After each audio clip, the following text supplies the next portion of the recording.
প্রিয় শিক্ষার্থীবৃন্দ, আশা করি প্রত্যেকেই সুস্থ আছো। আজকে তোমাদের সাথে অ্যাডজেক্টিভ নিয়ে আলোচনা করব। আমরা সেন্টেন্সের মধ্যে কিভাবে অ্যাডজেক্টিভ চিনব, আজকে তার কিছু নিয়ম বা কলাকৌশল নিয়ে আলোচনা করব। তো আমরা সাধারণত অ্যাডজেক্টিভ বা অন্যান্য পার্টস অফ দি স্পিচগুলো রয়েছে, সেগুলো আমরা আলাদা আলাদাভাবে দেখলে চিনি, কিন্তু যখন সেন্টেন্সের মধ্যে সেটি অবস্থান করে তখন ওই ওয়ার্ডটি কোনো সময় অ্যাডজেক্টিভ হতে দেখা যায়, আবার কোনো সময় দেখা গেছে নাউন, কোনো সময় বার বা অ্যাডভার্ব হতেও দেখা যায়। একই শব্দ বিভিন্ন ক্ষেত্রে বিভিন্ন পার্টস অফ স্পিচ হয়, তো যার কারণে আমাদের এখানে জটিলতা দেখা দেয়। তো আজকের ক্লাসে আমরা আইডেন্টিফাইং অ্যাডজেক্টিভ অর্থাৎ অ্যাডজেক্টিভ কীভাবে শনাক্ত করবো সেন্টেন্সের মধ্য থেকে, সেগুলো সম্পর্কে জানবো। তো যারা চ্যানেলে নতুন তারা চ্যানেলটিকে সাবস্ক্রাইব করে পাশে থাকবে। চলো আমরা ক্লাসটি শুরু করি। প্রথমে আমরা একটু জেনে নিই যে অ্যাডজেক্টিভ কি। অ্যাডজেক্টিভ হচ্ছে মূলত ওই সকল শব্দ যা কোনো নাউন বা প্রনাউনের দোষ, গুণ, অবস্থা, সংখ্যা, পরিমাণ ইত্যাদি কি করে নির্দেশ করে। তাহলে যখনই কোনো ওয়ার্ড নাউন বা প্রনাউনের দোষ, গুণ, অবস্থা, সংখ্যা, পরিমাণকে নির্দেশ করবে তখন সেটি হবে অ্যাডজেক্টিভ। তাহলে আমাদের এখানে প্রথম কাজ হচ্ছে যে অ্যাডজেক্টিভ কাকে নির্দেশ করে, নাউন বা প্রনাউনকে নির্দেশ করে। কি নিয়ে নির্দেশ করে? সেটি দোষ হতে পারে, গুণ, অবস্থা, সংখ্যা বা পরিমাণ, এগুলোকে কি করে নির্দেশ করে অ্যাডজেক্টিভ। চলো আমরা উদাহরণের মাধ্যমে বিষয়টি আর একটু বোঝার চেষ্টা করি। যদি আমরা এখানে এক্সাম্পলের মাধ্যমে দেখি যে Dhaka is the biggest city in Bangladesh. Dhaka is the biggest city in Bangladesh, এখানে এই যে বিগেস্ট যে আন্ডারলাইন করা ওয়ার্ডটি, এটির মধ্যে একটি অ্যাডজেক্টিভ। কি কারণে অ্যাডজেক্টিভ? কারণ এই যে আমাদের সিটি যে নাউনটি রয়েছে, এই নাউনকে মডিফাই বা বিশেষায়িত করেছে এই যে বিগেস্ট ওয়ার্ডটি, অর্থাৎ এই যে সিটিটা কতটুকু আমাদের আয়তনে, এই আয়তনকে নির্দেশ করেছে, যার কারণে এই বিগেস্টটা হচ্ছে আমাদের এখানে অ্যাডজেক্টিভ। একইভাবে আমাদের পরের যে এক্সাম্পলটি, যে you can buy a fan less than 5 টাকা, তাহলে এখানে আমাদের যে 5 জানুয়ারি কিন্তু ওয়ার্ডটি, সেটি একটি অ্যাডজেক্টিভ। কি কারণে? আমাদের এই যেখানে টাকা যেটি একটি নাউন, এই নাউনের পরিমাণকে নির্দেশ করছে, অর্থাৎ কত টাকা, এই টাকার পরিমাণকে নির্দেশ করছে এই 5 ওয়ার্ডটি, যার কারণে 5টি হচ্ছে একটি অ্যাডজেক্টিভ। অর্থাৎ যখনই আমাদের নাউনের বা প্রনাউনের কি বোঝাবে, আমাদের পরিমাণ বোঝাবে বা সংখ্যা বোঝাবে বা অবস্থা, গুণ, দোষ বা আয়তনকে বোঝাবে, তখন সেটি হবে আমাদের অ্যাডজেক্টিভ। আশা করি বুঝতে পেরেছ। চলো আমরা এ পর্যায়ে যে কিভাবে সেন্টেন্সের মধ্যে থেকে আমরা অ্যাডজেক্টিভ শনাক্ত করবো সেটি একটু দেখে নিই, অর্থাৎ আইডেন্টিফাইং অ্যাডজেক্টিভ আমরা দেখে নেব। আমাদের প্রথম যে নিয়মটি, আমরা এগুলোকে কয়েকটি টাইপে সাজিয়েছি, তার মধ্যে প্রথম টাইপটি হচ্ছে যে অ্যাডজেক্টিভগুলো সাধারণত নাউনের পূর্বে বসে। তাহলে অ্যাডজেক্টিভ কার পূর্বে বসে? প্রথম কাজ হচ্ছে অ্যাডজেক্টিভ মূলত নাউনের পূর্বে বসে, অ্যাডজেক্টিভ প্লাস নাউন, নাউনের পূর্বে অ্যাডজেক্টিভ বসে। এখন আমরা যদি দেখি যে স্টিল ওয়াটার্স রান ডিপ, তাহলে এখানে এই ওয়াটার্স যে ওয়ার্ডটি, এটি হচ্ছে একটি নাউন, যার কারণে এই ওয়াটার্স নাউনের পূর্বে স্টিল ওয়ার্ডটি হচ্ছে একটি কি অ্যাডজেক্টিভ। তাহলে নাউনের পূর্বে আমাদের অ্যাডজেক্টিভ বসে। এরপরে যেটি রয়েছে যে হি গেভ মি সাম বুক, তাহলে এখানে বুকটা হচ্ছে আমাদের একটি নাউন ওয়ার্ড, এই বুক নাউন ওয়ার্ডের পূর্বে কি বসেছে? সাম বসেছে, যার কারণে সামটি একটা অ্যাডজেক্টিভ। একইভাবে আমাদের পরবর্তী যে উদাহরণগুলো, যে there is little water in the pot, তাহলে এখানে যে ওয়াটার এটি একটি নাউন, তার পূর্বে লিটল বসেছে, যার কারণে লিটলটি হচ্ছে একটা অ্যাডজেক্টিভ। একইভাবে যে অল ম্যান মাস্ট ডাই, তাহলে এখানে ম্যান এই ওয়ার্ডটি হচ্ছে আমাদের নাউন, আর এই নাউনের পূর্বে কি বসেছে? অল, এই ওয়ার্ডটি হচ্ছে অ্যাডজেক্টিভ। তাহলে আমাদের নাউনের পূর্বে কি বসে? অ্যাডজেক্টিভ বসে। তবে এখানে আরেকটা জিনিস মনে রাখা ভালো, যে আমাদের অ্যাডজেক্টিভকে আমরা পূর্ণাঙ্গভাবে আয়ত্ত করতে হলে অবশ্যই নাউন এবং প্রনাউন সম্পর্কেই আমাদের বিস্তারিত জানতে হবে, কারণ নাউন যদি আমরা না চিনি তখন কিন্তু আমরা অ্যাডজেক্টিভ শনাক্ত করতে পারবো না। তো এই কারণে আমাদের নাউন চেনার পরে আমাদের অ্যাডজেক্টিভ চিনতে হবে। তাহলে যারা নাউনের ক্লাসটি করনি, ভিডিওর আই বাটনে তার লিঙ্ক দিয়ে দিব, দেখে আসতে পারো। এরপর আমাদের দ্বিতীয় যে টাইপটি রয়েছে, যে আর্টিকেল ও নাউনের মাঝে অ্যাডজেক্টিভ বসে, অর্থাৎ article plus adjective plus noun, অর্থাৎ এই আর্টিকেল এবং এই নাউনের মাঝে কি বসে? অ্যাডজেক্টিভ বসে। আমাদের প্রথম যে এক্সাম্পলটি, যে তারেক ওয়াজ আ ব্রাইট স্টুডেন্ট, তাহলে এখানে আমাদের যে ব্রাইট যে আন্ডারলাইনকৃত ওয়ার্ডটি, সেটি আমাদের এই যে আর্টিকেল এ এবং স্টুডেন্ট, এটি হচ্ছে নাউন। এই আর্টিকেল এবং স্টুডেন্ট এই দুইটির মাঝখানে যখন কোনো ওয়ার্ড থাকবে তখন সেটি নিঃসন্দেহে কি হবে? নিঃসন্দেহে সেটি আমাদের অ্যাডজেক্টিভ হবে, কারণ অ্যাডজেক্টিভগুলো আমাদের নাউনের পূর্বে বসে এবং নাউন এবং আর্টিকেলের মাঝখানে বসে, যার কারণে এখানে ব্রাইট শব্দটি একটি আমাদের অ্যাডজেক্টিভ। এরপর একইভাবে she went on a painstaking explanation, তাহলে এখানে যে এক্সপ্লেনেশন, এটি হচ্ছে আমাদের একটি নাউন, অর্থাৎ এটি আমাদের সাফিক্স যুক্ত হয়ে নাউন গঠিত হয়েছে, অর্থাৎ এই যে সংযুক্ত যে ওয়ার্ডগুলো বেশিরভাগ ক্ষেত্রে সেগুলো কি হয়?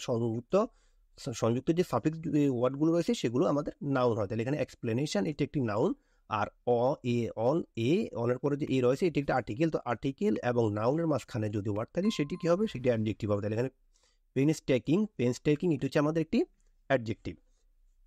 এরপর আ summary trial of criminals can not be accepted in a civilised society, তাহলে আমাদের এখানে আর্টিকেল এ এবং এরপর রয়েছে নাউন ট্রায়াল, এই দুইয়ের মাঝখানে আন্ডারলাইনকৃত ওয়ার্ডটি হচ্ছে সামারি, এটি হচ্ছে একটি অ্যাডজেক্টিভ, অর্থাৎ আর্টিকেল প্লাস নাউন, এর মাঝখানে থাকবে কি অ্যাডজেক্টিভ, অর্থাৎ article plus adjective plus noun, তাহলে এই দুইয়ের মাঝখানে যে ওয়ার্ডটি থাকবে সেটি হবে অ্যাডজেক্টিভ ওয়ার্ড।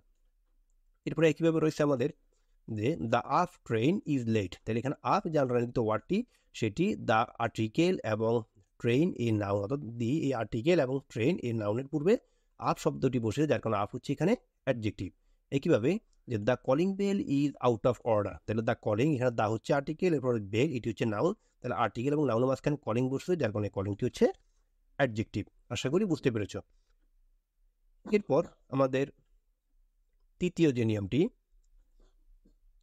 একাধিক নাউন পরপর বসলে শেষের আগের নাউনটি অ্যাডজেক্টিভ হবে, তাহলে একাধিক নাউন যদি কি বসে পরপর বসে, তাহলে শেষের যে আগের নাউনটি থাকবে সেটি অ্যাডজেক্টিভ হিসেবে গণ্য হবে। যদি আমরা এক্সাম্পলের মাধ্যমে দেখি যে আই হ্যাভ ল্যাপটপ কম্পিউটার, এখন যদি একটু দেখি যেখানে ল্যাপটপ এবং কম্পিউটার দুটিই কিন্তু আমাদের নাউন, কম্পিউটারও একটা নাউন, ল্যাপটপও একটা নাউন, তাহলে যখন একাধিক নাউন থাকবে তখন শেষের আগের যে নাউনটা, অর্থাৎ এখানে কম্পিউটার এই নাউনের আগের নাউনটা কি আছে ল্যাপটপ, তো এই শেষের আগের নাউনটি হবে অ্যাডজেক্টিভ, তাহলে এক্ষেত্রে আমাদের এই ল্যাপটপটি হবে অ্যাডজেক্টিভ। তো আমরা সাধারণত যখন পরীক্ষার হলে ল্যাপটপ শব্দটি দেখবো, তো আমরা তো জানি যে ল্যাপটপ হচ্ছে একটি কি এখানে নাউন, তো আমরা নাউন দাগিয়ে চলে আসবো, কিন্তু আমাদের অবস্থানের ভিত্তিতে নাউন অনেক সময় কি হয় অ্যাডজেক্টিভও হয়, সেটি আবার কি হতে পারে ভার্বও হতে পারে বা অ্যাডভার্বও হতে পারে, সেটি অবস্থানের উপরে নির্ভর করে, যার কারণে আমাদের অবস্থানের ভিত্তিতে পার্টস স্পিচগুলোকে মনে রাখতে হবে। এরপর this is a book of English language, তাহলে এখানে আমাদের এই যে ইংলিশ এটি একটি নাউন, আবার ল্যাঙ্গুয়েজ এটিও একটি নাউন, তাহলে দুইটি নাউন পরপর বসেছে, যার কারণে শেষের আগের নাউনটি কি হবে, শেষের আগের নাউনটি এখানে হচ্ছে ইংলিশ, অর্থাৎ ল্যাঙ্গুয়েজ এর আগের ইংলিশ এই ওয়ার্ডটি হচ্ছে নাউন, আর প্রথম যে নাউনটি থাকবে সেটিকে আমরা কি ধরবো, অর্থাৎ শেষের আগের নাউনটিকে আমরা অ্যাডজেক্টিভ ধরবো, তাহলে এখানে ইংলিশ এই শব্দটি হচ্ছে একটি অ্যাডজেক্টিভ। একইভাবে পরের যে নিয়মটি যে the university library is very rich, তাহলে এখানে আমাদের এই যে লাইব্রেরি এটিও আমাদের নাউন, ইউনিভার্সিটি এটিও আমাদের নাউন, তাহলে দুইটি নাউন পরপর বসলে শেষের আগের নাউনটি কি হবে, শেষের আগের নাউনটি আমাদের অ্যাডজেক্টিভ হবে, এখানে ইউনিভার্সিটি এটি হচ্ছে একটি অ্যাডজেক্টিভ। আশা করি বুঝতে পেরেছ। তাহলে যদি আমাদের একাধিক নাউন থাকে তখন একাধিক নাউনের পরের শেষের আগের নাউনটি আমাদের কি হবে, আমাদের শেষের আগের নাউনটি অ্যাডজেক্টিভ হবে। এরপরের নিয়ম যেটি রয়েছে যে নাউনের পূর্বে একাধিক অ্যাডজেক্টিভও কি থাকতে পারে, অর্থাৎ নাউনের পূর্বে একাধিক অ্যাডজেক্টিভ থাকতে পারে। যদি আমরা এক্সাম্পলের মাধ্যমে দেখি যে the man was carrying a small black plastic bag, তাহলে the man was carrying a small black plastic bag, তাহলে এখানে এই যে ব্যাগ যে ওয়ার্ডটি, এই ব্যাগ ওয়ার্ডটি হচ্ছে একটি নাউন, আর এই নাউনের উপর আমাদের একাধিক অ্যাডজেক্টিভ বলে, যেমন এখানে স্মল এটি একটি আমাদের অ্যাডজেক্টিভ, ব্ল্যাক এটি একটি একটা অ্যাডজেক্টিভ, প্লাস্টিক এটিও একটা অ্যাডজেক্টিভ, কারণ আমাদের এখানে এই যে স্মল এটি ব্যাগের আকারকে নির্দেশ করেছে, ব্ল্যাক এটি ব্যাগের আমাদের যে কালার ওইটি নির্দেশ করছে, এরপর হচ্ছে প্লাস্টিক এটি ব্যাগটার অবস্থান কি বা এটি কি দিয়ে তৈরি এর উপকরণকে নির্দেশ করেছে, যার কারণে এখানে স্মল, ব্ল্যাক এবং প্লাস্টিকের তিনটি কিন্তু হচ্ছে আমাদের অ্যাডজেক্টিভ, তাহলে নাউনের পূর্বে কি হতে পারে একাধিক অ্যাডজেক্টিভও বসতে পারে। একইভাবে he gave me the white colour dress, তাহলে এখানে এই যে ড্রেসের অবস্থাকে নির্দেশ করছে হোয়াইট, এবং কালার রং এটি দুইটি কাকে নির্দেশ করছে, এই যে ড্রেস যে কালার ড্রেস যে ওয়ার্ডটি রয়েছে সেটিকে মডিফাই করে, যার কারণে হোয়াইট এবং কালার এই দুইটি হচ্ছে অ্যাডজেক্টিভ। এরপরে যে নিয়মটি যে লিঙ্কিং ভার্বের কমপ্লিমেন্ট হিসেবে অ্যাডজেক্টিভ বসে, তাহলে যে লিঙ্কিং ভার্ব রয়েছে এই লিঙ্কিং ভার্বের কমপ্লিমেন্ট হিসেবে আমাদের অ্যাডজেক্টিভ বসতে পারে। এখন লিঙ্কিং ভার্বগুলো কি, লিঙ্কিং ভার্বগুলো হচ্ছে বি, আর বি বলতে এখানে সাধারণত এম ইজ আর ওয়াজ এরকে বোঝানো হয়, তাহলে বি, এরপর হচ্ছে সিম, ফিল, লুক, স্মেল, এরপর হচ্ছে আমাদের বিকাম, টেস্ট, অ্যাপিয়ার, এগুলো হচ্ছে আমাদের লিঙ্কিং ভার্ব। এই লিঙ্কিং ভার্বের পরে আমাদের কমপ্লিমেন্ট হিসেবে কি বসে, কমপ্লিমেন্ট হিসেবে অ্যাডজেক্টিভ বসে। যদি আমরা এক্সাম্পলের মাধ্যমে দেখি যে আয়রন ফিলস হার্ড, তাহলে এখানে যে ফিলস যে ওয়ার্ডটি এটি হচ্ছে একটি আমাদের লিঙ্কিং ভার্ব, যে আমাদের এখানে দেওয়া আছে যে ফিল হচ্ছে একটি লিঙ্কিং ভার্ব, আর লিঙ্কিং ভার্বের কমপ্লিমেন্ট হিসেবে এখানে হার্ড ওয়ার্ডটি বসে, যার ফলে এটি একটি অ্যাডজেক্টিভ। একইভাবে যে he was forbidden to enter the room without his mother permission, তাহলে এখানে এই যে ফরবিডেন এই ওয়ার্ডটির পূর্বে কি রয়েছে ওয়াজ রয়েছে, যেটি একটি বি ভার্ব, অর্থাৎ এই বি এর অর্থ হচ্ছে am is are was were, অর্থাৎ বি বলতে আমাদের এই ভার্বগুলোকে বোঝানো হয়, তো আমাদের এখানে কি রয়েছে ওয়াজ রয়েছে, যেটি একটি বি ভার্ব, এই বি ভার্বের পরে আমাদের কমপ্লিমেন্ট হিসেবে ফরবিডেন বসেছে, যার কারণে এটি একটি অ্যাডজেক্টিভ। একইভাবে the man is afraid of the dog, তাহলে এখানে এই যে অ্যাফ্রেডের পূর্বে কি রয়েছে ইজ রয়েছে, যেটি একটি আমাদের এখানে লিঙ্কিং ভার্ব, আর লিঙ্কিং ভার্বের পরে আমাদের কমপ্লিমেন্ট হিসেবে এখানে অ্যাফ্রেড বসার কারণে এটি একটি অ্যাডজেক্টিভ। একইভাবে দ্য বয় ইজ মেরিটোরিয়াস, তাহলে এখানে আমাদের এই যে ব্যারিটোরিয়াস এর পূর্বে কি রয়েছে আমাদের ইজ কমপ্লিমেন্ট রয়েছে, লিঙ্কিং ভার্ব রয়েছে, যার কারণে এখানে এই ওয়ার্ডটি হচ্ছে অ্যাডজেক্টিভ। আশা করি বুঝতে পেরেছ। এরপরে যে নিয়মটি রয়েছে যে আমাদের article plus adverb plus adjective plus noun, অর্থাৎ আমাদের আর্টিকেল, এরপরে আমাদের অ্যাডভার্ব, এরপরে অ্যাডজেক্টিভ, অথবা এখানে আমাদের একাধিক অ্যাডজেক্টিভও থাকতে পারে, এরপরে কি বসবে নাউন বসবে। তাহলে এটা আমাদের একটি স্ট্রাকচার। নাউনের পূর্বে অ্যাডজেক্টিভ বসে, এরপরে যদি কোনো ওয়ার্ড থাকে সেটি অ্যাডভার্ব হবে, এরপরে যদি কোনো ওয়ার্ড আর্টিকেল থাকে তাহলে আমাদের এই স্ট্রাকচার অনুযায়ী আমরা একসাথে অনেকগুলা পার্ট অফ স্পিচকে কি করতে পারি, শনাক্ত করতে পারি, অর্থাৎ নাউন, অ্যাডজেক্টিভ, অ্যাডভার্ব, আর্টিকেল, এই স্ট্রাকচার অনুসারে আমাদের এখানে তিনটা আমাদের কি করতে পারি, পার্টস অফ স্পিচ শনাক্ত করতে পারি। যদি আমরা এক্সাম্পলের মাধ্যমে দেখি যে I bought a beautiful golden ring, তাহলে এখানে যদি একটু লক্ষ্য করি যে এখানে আমাদের প্রথমে কি রয়েছে রিং, যেটি একটি নাউন, তো আমাদের প্রথমে এখানে কি রয়েছে নাউন রয়েছে, এরপরে গোল্ডেন, বিউটিফুল, এই দুটি কিন্তু আমাদের অ্যাডজেক্টিভ, অর্থাৎ একাধিক অ্যাডজেক্টিভ বসেছে এখানে। তাহলে এই গোল্ডেন এটিও একটি অ্যাডজেক্টিভ, বিউটিফুল এটিও একটি অ্যাডজেক্টিভ, এরপর হচ্ছে এখানে অ্যাডভার্ব হচ্ছে এখানে ভেরি, এটি হচ্ছে একটি অ্যাডভার্ব, এর হচ্ছে আর্টিকেল হচ্ছে এখানে এ। তাহলে I bought a very beautiful golden ring, তাহলে এখানে যে গোল্ডেন যে আন্ডারলাইন ওয়ার্ডটি সেটি হচ্ছে আমাদের একটি অ্যাডজেক্টিভ, অর্থাৎ রিং এই নাউনের পূর্বে একাধিক adjective plus adverb plus article বসেছে। তাহলে আমাদের স্ট্রাকচার অনুসারে বিউটিফুল এবং গোল্ডেন এই দুইটি হচ্ছে অ্যাডজেক্টিভ। এরপরে এই নিয়মটা আমাদের জন্য খুব গুরুত্বপূর্ণ যে কোনো প্রনাউন যখন একাকী না বসে নাউনের পূর্বে বসে তখন সেটিকে সাধারণত প্রোনোমিনাল অ্যাডজেক্টিভ বলা হয়। তাহলে কোনো প্রনাউন যখন নাউনের পূর্বে বসে অ্যাডজেক্টিভের ন্যায় কাজ করে তখন সেটাকে বলা হয় প্রোনোমিনাল অ্যাডজেক্টিভ। এখন আমরা সাধারণত যে প্রনাউন কোনগুলো সেগুলো জানি, কিন্তু সেন্টেন্সের মধ্যে যদি আমরা দেখি যে এটি কি সেটি আমরা প্রনাউন হিসেবে দাগিয়ে দিব, কিন্তু না, আমাদের অবস্থানের ভিত্তিতে প্রনাউনগুলো অনেক সময় কি হয় অ্যাডজেক্টিভ হয়, আর ওই প্রনাউনগুলো যখন অ্যাডজেক্টিভ হিসেবে ব্যবহৃত হয় তখন ওই অ্যাডজেক্টিভগুলোকে বলা হয় প্রোনোমিনাল অ্যাডজেক্টিভ। চলো আমরা এক্সাম্পলের মাধ্যমে দেখি। যেমন দিস ইজ আ বুক, তাহলে এখানে এই যে দিস শব্দটি কি বসেছে একাকী বসেছে, যার কারণে এটি হচ্ছে আমাদের একটি প্রনাউন। আমরা সাধারণত দিস, দ্যাট, ইচ, এর হচ্ছে আমাদের হুইচ, হোয়াট, হাউ, এগুলো হচ্ছে আমাদের এক একটা প্রনাউন, কিন্তু এই প্রনাউনগুলো আমাদের কখন অ্যাডজেক্টিভ হবে, প্রনাউনগুলো অ্যাডজেক্টিভ হবে যখন সেটি কি বসবে নাউনের পূর্বে বসবে। তাহলে এখানে দিস এটি হচ্ছে আমাদের প্রনাউন, কিন্তু এই দিস শব্দটা এখানে বুক যে নাউন আছে এটির পূর্বে বসার কারণে এখন কিন্তু দিস আর কিন্তু আমাদের কি নেই, প্রনাউন নেই, এখন দিসটা হয়ে গেছে আমাদের অ্যাডজেক্টিভ। তাহলে এখানে হচ্ছে আমাদের সবচেয়ে মজার বিষয় যে আমাদের দিস এটি প্রনাউন হিসেবে ব্যবহৃত হয়, কিন্তু যদি সেটি আমাদের নাউনের পূর্বে বসে তখন সেটি প্রনাউন হিসেবে না হয়ে কি হিসেবে হবে, তখন সেটি অ্যাডজেক্টিভ হিসেবে হবে। একইভাবে যে দিস আর মাই ফ্যান, তাহলে এখানে দিস শব্দটা একাকী বসার কারণে সেটি প্রনাউন, আর এই দিস এই শব্দটি আমাদের বুকস এই নাউনের পূর্বে বসার কারণে সেটি কি হয়ে গেছে অ্যাডজেক্টিভ হয়ে গেছে। একইভাবে যে each of them has problem, তাহলে এখানে ইচ এটি একাকী বসেছে যার কারণে এটি হচ্ছে আমাদের প্রনাউন, কিন্তু যখন নাউনের পূর্বে বসবে যে বুক হচ্ছে নাউন, এই নাউনের পূর্বে ইচ বসার কারণে সেটি হয়ে গেছে অ্যাডজেক্টিভ। আবার একইভাবে হুইচ ইজ ইউর বুক, তাহলে আমাদের এখানে হুইচ এটি আমাদের একাকী বসেছে যার কারণে এটি হচ্ছে প্রনাউন, আর which book do you want, তাহলে এখানে হুইচ শব্দটা বুক নাউনের পূর্বে বসেছে যার কারণে হুইচটা হচ্ছে এখানে adjective. This house is ours, তাহলে এখানে আওয়ার্স শব্দটি একাকী বসেছে, এটি হচ্ছে প্রনাউন, আর দিস ইজ আওয়ার হাউস, এখানে যে হাউস যে ওয়ার্ডটি এটি হচ্ছে আমাদের একটি নাউন, আর এই নাউনের পূর্বে আওয়ার শব্দটি বসার কারণে এই আওয়ার হয়ে গেছে অ্যাডজেক্টিভ। তাহলে কখন অ্যাডজেক্টিভ হবে কখন প্রনাউন হবে সেটি আমরা এর মাধ্যমে শনাক্ত করতে পারবো। যদি নাউনের পূর্বে বসে অ্যাডজেক্টিভ হবে, আর যদি নাউনের পূর্বে না বসে একাকী বসে বা ভার্বের পূর্বে বসে তখন সেটি হবে প্রনাউন। এরপরে যে নিয়মটি রয়েছে এর মাধ্যমে আমরা প্রচুর পরিমাণে অ্যাডজেক্টিভগুলো শনাক্ত করতে পারে, সেটি হচ্ছে সাফিক্সের মাধ্যমে গঠিত শব্দগুলো, অর্থাৎ সাফিক্সের মাধ্যমে আমাদের কি গঠিত হতে পারে, সাফিক্সের মাধ্যমে আমাদের অ্যাডজেক্টিভ গঠিত হতে পারে। এবং সাফিক্সটা কি, সাফিক্সটা হচ্ছে এমন কিছু আমাদের শব্দে বর্ণ বা বর্ণ সমষ্টি যেগুলো কোনো শব্দের শেষে যুক্ত হয়ে নতুন শব্দ গঠনে সাহায্য করে, সেগুলো হচ্ছে সাফিক্স। তো আমাদের এক্ষেত্রে আমরা যে সাফিক্সগুলো গুরুত্বপূর্ণ সেগুলোতে স্টার মার্ক দিয়ে রেখেছি, সেগুলো একটু ভালো মতো আয়ত্ত করতে হবে। তো আমাদের প্রথম হচ্ছে এল যুক্ত যে সাফিক্স, যে আমাদের এখানে প্রথমটি হচ্ছে যে নেশন, আমরা জানি যে নেশন একটা শব্দ, এর সাথে এল যুক্ত হয়ে কি হয়েছে ন্যাশনাল, যার কারণে এটি হচ্ছে আমাদের অ্যাডজেক্টিভ, অর্থাৎ এল যুক্ত হয়ে আমাদের কি হয়েছে সাফিক্স যুক্ত হয়ে আমাদের যখন কোনো ওয়ার্ড গঠিত হবে তখন সেটি অ্যাডজেক্টিভ হয়। একইভাবে লিগ্যাল এল যুক্ত হয়ে কি হয়েছে আমাদের সাফিক্স যুক্ত হয়ে অ্যাডজেক্টিভ গঠিত হয়েছে। একইভাবে এরপর হচ্ছে আমাদের ইএন যুক্ত থাকলে, যেমন গোল্ডেন হয়েছে, এর হচ্ছে উডেন হয়েছে, তাহলে ইএন যুক্ত হয়ে কি হয়েছে সাফিক্স যুক্ত হয়ে অ্যাডজেক্টিভ গঠিত হয়েছে। এরপরে আইসি যুক্ত হয়ে কি হতে পারে অ্যাডজেক্টিভ গঠিত হতে পারে, যেমন হিস্টোরিক,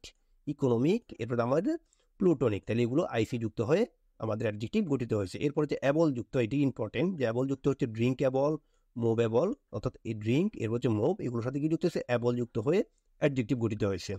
এরপর হচ্ছে ICAL, এগুলো গঠিত, যেমন হিস্টোরিক্যাল। এরপর হচ্ছে ফুল যুক্ত হয়ে, যেমন বিউটি, বিউটিফুল, হোপফুল, অর্থাৎ ফুল যুক্ত হয়ে কি হয়েছে, অ্যাডজেক্টিভ গঠিত হয়েছে। তাহলে এই যে আমাদের AL, ICAL, হচ্ছে EN, ABL, এর হচ্ছে FUL, এগুলো যুক্ত হয়ে আরও যে আমাদের ওয়ার্ডগুলো আছে, যেমন ISH, ISTICH, IBE, এটি গুরুত্বপূর্ণ, যেমন অ্যাক্টিভ, অ্যাটেন্টিভ, এর হচ্ছে আমাদের কম্পালসিভ, এগুলো আমাদের IB যুক্ত হয়েছে। এরপর একইভাবে অ্যান্ড, ENT, এর হচ্ছে ARY, এটি গুরুত্বপূর্ণ, যেমন হার্ডিটারি, এক্সট্রাঅর্ডিনারি, এগুলো ARY এ সাফিক্স যুক্ত হয়ে গঠিত হয়েছে। একইভাবে আরও রয়েছে যে ইডি যুক্ত হয়ে, OUR যুক্ত হয়ে, IAN অথবা এন যুক্ত হয়, ING যুক্ত হয়ে। এখন আমাদের এখানে সবচাইতে ইম্পর্টেন্ট যে বিষয়টি, সেটি হচ্ছে আমাদের এই দুটি নিয়ম। এই দুটির মধ্যে আমাদের সবচাইতে বেশি পরীক্ষার মধ্যে প্যাচ থাকে। আমরা জানি যে সাধারণত যে শব্দগুলোর শেষে কি থাকে, যে শব্দগুলোর শেষে LY থাকে, সেগুলো সাধারণত কি হয়, যে শব্দগুলোর সাথে LY থাকে সেই শব্দগুলো আমাদের অ্যাডভার্ব হয়। কিন্তু আমাদের যখন LYটা যখন নাউনের সাথে যুক্ত হবে, তখন সেটি কিন্তু আর আমাদের অ্যাডভার্ব থাকে না, তখন সেটি হয়ে যাবে নাউন, অ্যাডজেক্টিভ। তাহলে যখন আমাদের নাউনের সাথে যখন LY যুক্ত হয়ে কোনো শব্দ গঠিত হবে, তখন সেটি হয়ে যাবে আমাদের অ্যাডজেক্টিভ। আশা করি বুঝতে পেরেছ। যদি আমাদের নাউনের সাথে যদি LY যুক্ত হয়, সেটি হবে অ্যাডজেক্টিভ, আর অ্যাডজেক্টিভের সাথে যদি LY যুক্ত হয়, তখন সেটি হয়ে যাবে অ্যাডভার্ব। যেমন আমাদের এখানে মূল শব্দ হচ্ছে ফ্রেন্ড, এই ফ্রেন্ড শব্দটি হচ্ছে একটি নাউন, আর এর সাথে কি যুক্ত হয়েছে, এর সাথে আমাদের LY যুক্ত হয়ে কি হয়েছে, ফ্রেন্ডলি হয়েছে। তাহলে যখনই নাউনের সাথে LY যুক্ত হয়ে যখন কোনো শব্দ গঠিত হবে, তখন ওই LY যুক্ত ওয়ার্ডটি আমাদের অ্যাডভার্ব না হয়ে অ্যাডজেক্টিভ হবে। একইভাবে ম্যান, এই শব্দটি হচ্ছে আমাদের নাউন, আর ম্যানের সাথে এখানে LY যুক্ত হয়ে কি হয়েছে, ম্যানলি, এটিও একটি অ্যাডজেক্টিভ। হোম হয়েছে হোমলি, হেভেন হয়েছে হেভেনলি, ফাদার হয়েছে ফাদারলি, মাদার হয়েছে মাদারলি। তাহলে যখনই নাউনের সাথে LY যুক্ত হয়ে কোনো শব্দ গঠন হবে, তখন সেটি হবে আমাদের অ্যাডজেক্টিভ। তাহলে নাউনের সাথে LY যুক্ত হলে সেটি কি হবে, অ্যাডজেক্টিভ হবে। কিন্তু অ্যাডজেক্টিভের সাথে যখন আমাদের LY যুক্ত হবে, তখন সেটি হয়ে যাবে আমাদের নাউন, অ্যাডভার্ব। এরপরে দ্বিতীয় যে নিয়মটি, যে ওয়াই যুক্ত হয়ে, এখন ওয়াইটা কার সাথে হবে, ওয়াইটা হবে নাউনের সাথে। তাহলে নাউনের সাথে যখন ওয়াই যুক্ত হবে, তখন সেটি হয়ে যাবে আমাদের অ্যাডজেক্টিভ। যেমন মূল শব্দ হচ্ছে এখানে আমাদের এখানে ফান, এই ফানের সাথে ওয়াই যুক্ত হয়ে হয়েছে ফানি। একইভাবে সান, সানি, ক্লাউড, ক্লাউডি। তাহলে এখানে ওয়াই যুক্ত হয়ে, অর্থাৎ নাউনের সাথে ওয়াই যুক্ত হয়ে আমাদের যখন কোনো শব্দ গঠিত হবে, সেটিও হবে অ্যাডজেক্টিভ। তাহলে আশা করি এই নিয়মটি বুঝতে পেরেছ।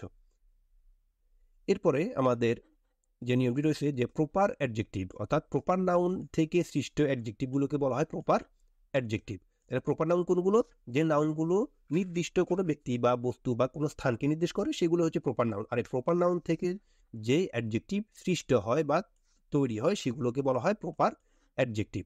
চলো আমরা উদাহরণের মাধ্যমে বিষয়টি বোঝার চেষ্টা করি। তো আমাদের এখানে প্রথমে রয়েছে প্রপার অ্যাডজেক্টিভ, এরপর রয়েছে প্রথমে রয়েছে প্রপার নাউন, এরপর হচ্ছে প্রপার অ্যাডজেক্টিভ। এবার আমরা যদি দেখি ইন্ডিয়া, ইন্ডিয়াটা হচ্ছে এখানে একটি প্রপার নাউন। কি কারণে, আমরা নির্দিষ্ট করে একটি দেশকে বলতে চাই, যেন যখন নির্দিষ্ট করে কোনো দেশকে বলা হয়, তখন সেটি হয়ে যাবে আমাদের নাউন। তাহলে এক্ষেত্রে ইন্ডিয়াটা হচ্ছে প্রপার নাউন। আর ইন্ডিয়াকে যদি আমরা ইন্ডিয়ান হিসেবে বলি, তখন সেটি হয়ে যাবে প্রপার অ্যাডজেক্টিভ।